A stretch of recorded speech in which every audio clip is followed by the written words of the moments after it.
Today we will be doing subject science of class 8 and this is our 9th period. जैसे last period में हमने manure और fertilisers के बारे में हमने कंप्लीट कर लिया था. Now let us see about some one activity was left. तो हमें ये एक्टिविटी कंप्लीट कर लेते हैं. That is page number 11 activity number 6. Now I will make you understand. आप ये घर पे कर सकते हो, ठीक है ना. आपका फ्री टाइम है आपके पास और आराम से आप इसको कर सकते हो. क्या करना है आपको, ऐसे 3 जो है ग्लास लेनी है. अब ये डिस्पोजल ग्लासेस हो सकती है, ठीक है ना. पेपर ग्लासेस या डिस्पोजल ग्लासेस होती है. 3 इस तरीके से ग्लासेस ले लो. खाली कंटेनर है. 3 ग्लासेस ले लिया और मैंने इसमें क्या करना है आपको, इसके ऊपर ए बी और सी नोट लिखना है. इसके ऊपर ए बी और सी.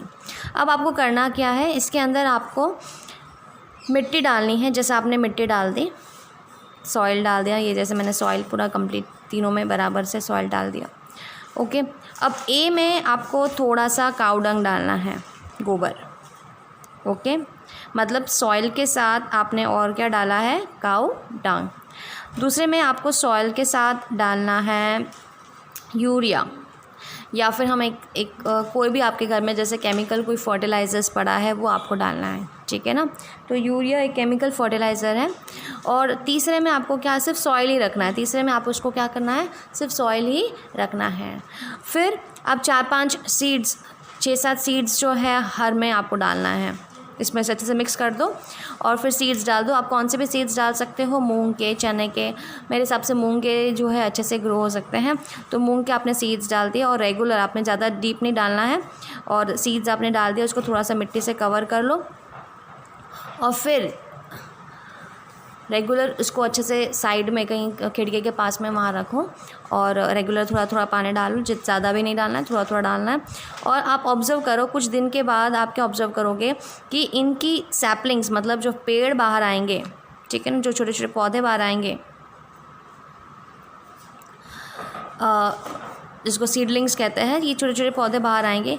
अब इसकी जो हाइट देखना, कौन से जो है ग्लास में किसकी हाइट ज़्यादा है वो आपको नोट करना है. जैसे एक सैपलिंग को जड़ से निकाल के उसकी लेंथ को नोट करो कितनी है, ठीक है. जैसे उसकी लेंथ को नोट करो तो कौन से, या आप नॉर्मली भी ऑब्जर्व कर सकते, तीनों में से जो है एक एक 2-2 सैपलिंग लेके आप देख सकते हो कि कौन सा बड़ा है, ठीक है ना. तो ये घर पे आप एक्टिविटी कर सकते हो. अब नेक्स्ट है, यहाँ तक हमने मैन्योरिंग कंप्लीट कर ली है. नेक्स्ट टॉपिक हम लेंगे, दैट इज़ क्रॉप रोटेशन. क्या है, crop rotation. So what is crop rotation. अब देखो, हमारे पास एक ऑप्शन रहता है, या तो हमको खाद डालना पड़ता है, ठीक है ना, या उस ज़मीन को पड़ा रखना पड़ता है. इसके अलावा कुछ और टेक्निक्स हैं जिससे हम सॉइल के न्यूट्रिएंट्स को वापस रिप्लेनिश कर सकते हैं. वो है क्रॉप रोटेशन मेथड. ओके. अब इसको समझना है. Another method of replenishing the soil with nutrients, ठीक है. दूसरा मेथड जिससे हम न्यूट्रिएंट्स को रिप्लेनिश कर सकते हैं, वापस ला सकते हैं मिट्टी में, by crop rotation. The crop rotation is a method of growing different crops alternately in the same field. अब इसके डेफिनेशन देखो क्या आ गई. क्रॉप रोटेशन ऐसे अंडरलाइन कर लेना कि crop rotation is a method of growing different crops alternately on the same field. एक ही फील्ड है और आपको क्या करना है, बारी बारी जो है खेती, मतलब 6-6 महीने की जो इंटरवल से आपको दूसरे क्रॉप्स ग्रो करने हैं. और आपको चूज़ भी ऐसे करने हैं जिससे सॉइल में जो न्यूट्रिएंट्स जो यूज़ हो गए हैं वो वापस रिप्लेनिश हो जाए. तो फार्मर्स क्या करते हैं, the farmers grow crops like wheat और barley in the first year. तो फर्स्ट ईयर में वो कौन सी खेती करते हैं, वीट की. Okay. And this is followed by growing a leguminous plants like pea और soybean in the next season. तो मतलब आपको पता है खारिफ और रबी सीज़न होता है. तो मान के चले रबी सीज़न में हमने वीट ग्रो किया है. ओके.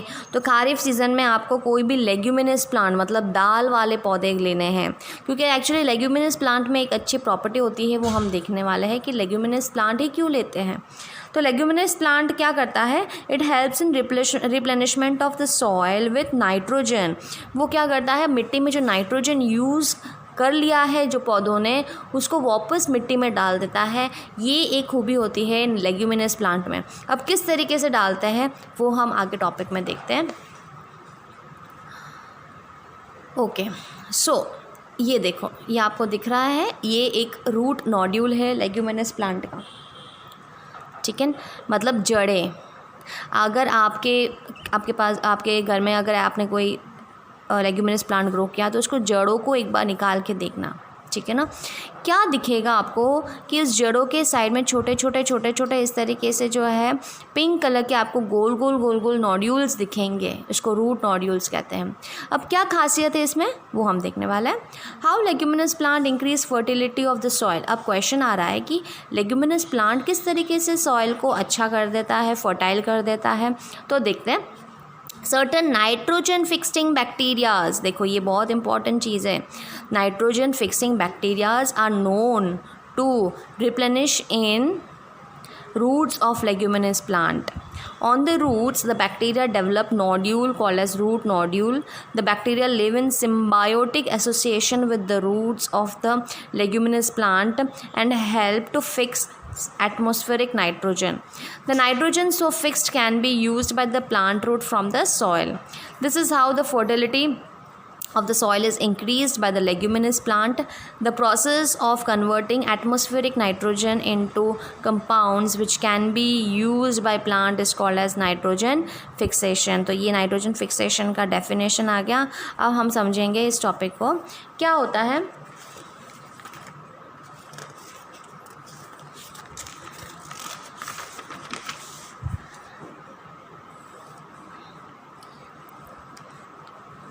ये एक रूट नोड्यूल है, एक रूट है। जैसे लेग्यूमिनस प्लांट का टैप रूट सिस्टम होता है, ये इस तरीके से इनके रूट्स होते हैं, ठीक है। तो ये लेग्यूमिनस प्लांट्स के जो रूट्स के अंदर कुछ ऐसे बैक्टीरियाज रहते हैं जिनको नाइट्रोजन फिक्सिंग बैक्टीरिया कहते हैं। अब वो सॉइल में प्रेजेंट है। अब वो बैक्टीरिया जैसे रूट आता है, ठीक है ना, रूट्स प्रेजेंट हैं, तो ये बैक्टीरियाज आके इन रूट से चिपक जाते हैं और वो धीरे धीरे अपने आसपास में ऐसे नोड्यूल्स बनाने लग जाते हैं, ठीक है ना। इस तरीके से गोल गोल नोड्यूल्स बनाने लग जाते हैं। अब ये नोड्यूल्स बैक्टीरियाज और ये जो प्लांट है ये दोनों एक दूसरे के साथ मिलके रहते हैं। किस तरीके से, ये एक सिम्बायोटिक एसोसिएशन बताता है। कौन सा एसोसिएशन बताता है? सिम्बायोटिक। सिम्बायोटिक एसोसिएशन का मतलब होता है कि जिसमें दो लिविंग ऑर्गेनिजम्स एक दूसरे को हेल्प करके रहते हैं।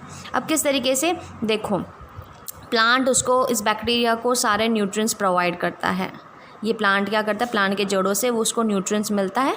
और ये बैक्टीरिया क्या करता है, ये हवा में से नाइट्रोजन गैस, आपको पता है अपने एयर में अलग अलग गैसेस प्रेजेंट हैं, जैसे CO2 gas, carbon dioxide gas होता है, ऑक्सीजन गैस होता है, नाइट्रोजन गैस भी होता है। अब आपने जो पहले क्लासों में पढ़ा होगा कि कार्बन डाइऑक्साइड और ऑक्सीजन गैस तो स्टोमेटा के थ्रू, पत्तियों में, लीफ में जो स्टोमेटा होता है उससे अंदर आ जाता है, मगर nitrogen gas plant use directly नहीं कर सकता। प्लांट जो है डायरेक्टली हवा में से इस नाइट्रोजन गैस को अपने बॉडी में नहीं ले सकता। अब ये दिक्कत आती है कि जो प्लांट को नाइट्रोजन चाहिए प्रोटीन्स बनाने के लिए, तो ये नाइट्रोजन कहाँ से मिलेगा? मिट्टी से मिल रहा है, मगर मिट्टी में यूज़ कर करके वो तो ख़त्म हो जाता है। ओके, तो कुछ बैक्टीरियाज होते हैं वो इस तरीके से जो है नाइट्रोजन फिक्सिंग का काम करता है। अब ये बैक्टीरिया क्या करता है, हवा में से नाइट्रोजन गैस को लेता है, मतलब वो अपने बॉडी में लेगा और फिर उसको फिक्स करेगा, ठीक है, नाइट्राइट्स और नाइट्रेट्स में। ओके, नाइट्राइट्स और नाइट्रेट्स में इनको फिक्स कर लेता है। अब जो मिट्टी में ये दोनों, मतलब नाइट्रोजन अकेला नहीं, नाइट्रोजन का कंपाउंड जो है अब सॉइल में प्रेजेंट है। अब ये आसानी से जो है जड़ें उसको यूज़ कर लेती है और वो पेड़ के अंदर चला जाता है और फिर उसमें से नाइट्रोजन यूज़ किया जाता है।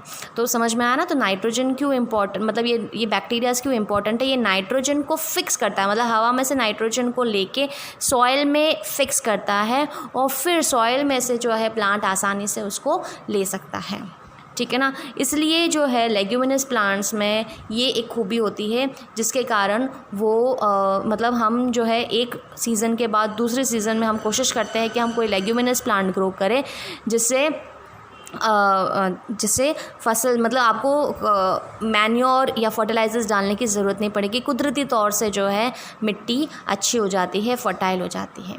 ओके, तो यहाँ तक हमने कंप्लीट कर दिया है। ये हमारा 2 ही टॉपिक आज कंप्लीट किया इधर से, crop rotation and leguminous plant. अब देखो यहाँ पे आपको क्वेश्चन क्या बनेगा, इसमें जैसे रूट्स बताए गए हैं, प्राइमरी रूट्स, ये रूट नॉड्यूल, सेकेंडरी, मतलब प्राइमरी रूट्स का मतलब है जो मेन जड़ होती है ना उसको प्राइमरी कहते हैं। जैसे ये मेन जड़ है प्राइमरी और इससे दूसरी जड़ें निकलती है तो उसको सेकेंडरी रूट्स कहते हैं, तीसरी और जड़ें निकलेगी तो उसको टर्शियरी रूट्स कहेंगे। तो इस तरीके से ये रूट नॉड्यूल्स होता है। अब इसके रिलेटेड देखो क्वेश्चंस देखते हैं हम। इसके रिलेटेड आपको क्वेश्चन आप वैसे तो पीछे देख सकते हो। नेक्स्ट इसमें क्वेश्चंस बनेंगे आपके,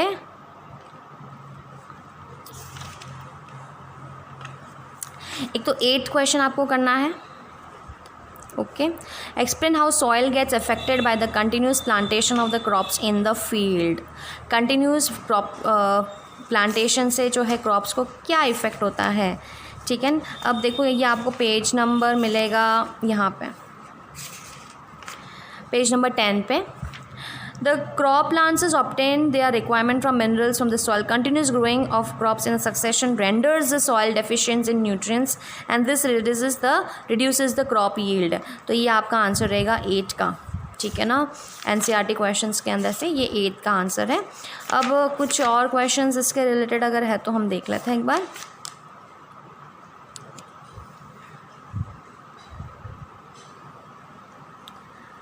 ओके, नहीं है, ठीक है ना। तो ये एक क्वेश्चन रहेगा आपका वर्क में, तो इस पीरियड में हम यही वर्क करेंगे।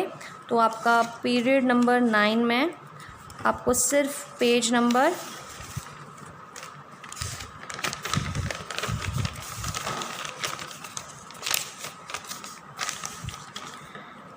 पीरियड 9 में जो है आपको सिर्फ पेज नंबर 20 का 8 क्वेश्चन करना है। पेज नंबर 20 का क्वेश्चन नंबर 8।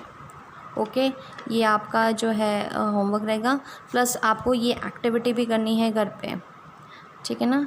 ये एक्टिविटी जो पेज नंबर 11 पे है।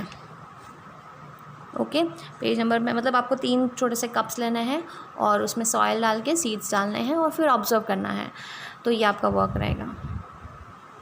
तो जैसे मैंने आपको यहाँ तक होमवर्क बता दिया है, अब आपको क्लास वर्क में क्या करना है, एक्स्ट्रा क्वेश्चंस करने हैं। मैंने 3 क्वेश्चंस लिखे हैं। What is crop rotation, what is nitrogen fixation, how legume plant increase the fertility of the soil.